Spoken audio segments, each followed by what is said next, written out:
சொத்தை பிரிவதல்ல சோகம், சொந்தங்களை பிரிவதும் அல்ல சோகம், தான் பிறந்த மண்ணை பிரிவதுதான் உலகத்தில் மிகப்பெரிய சோகம் என்று பதிவு செய்கிறது.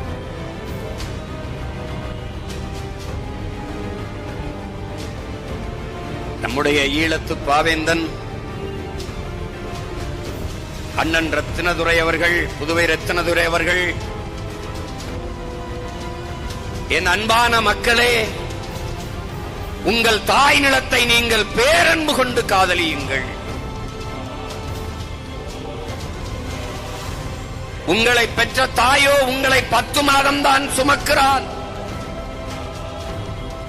ஆனால் இந்த பூமி தாயோ உங்கள் வாழ்நாளின் கடைசி நொடி வரை சுமக்கிறார்.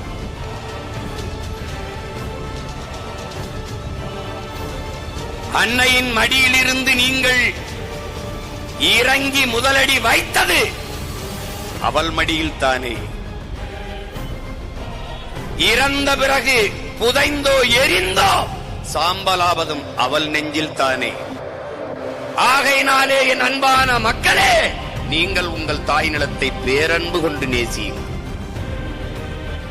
ஏனென்றால் நிலத்தை இழந்தால் பலத்தை இழப்பீர்கள், பலத்தை இழந்தால் இனத்தை இழப்பீர்கள். ஆதலினால் என் அன்பான மக்களே, நீங்கள் உங்கள் தாய் நிலத்தை பேரன்பு கொண்டு காதலியுங்கள்.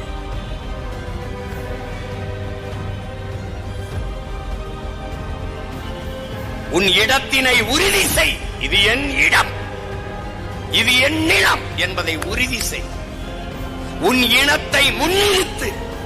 இருக்க இடமற்றவன் அனைத்துலகம் பேச அருகதையற்றவன். நீ நிற்கவே இடமில்லை, நீ நிற்பதே உன் இடமில்லை என்றால் நீ அகதி, நீ நாடோடி.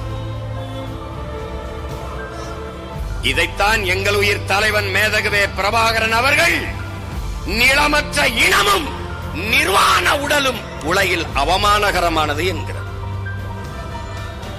அப்படி தாய் நிலத்திலேயே வாழ்விடத்தை இழந்து அகதியாக்கப்பட்டுக் கொண்டிருக்கிறோம். இதை என்னினும் இளைய என்னுயிர் தங்கைகள் தம்பிகள் புரிந்து கொள்ள வேண்டும்.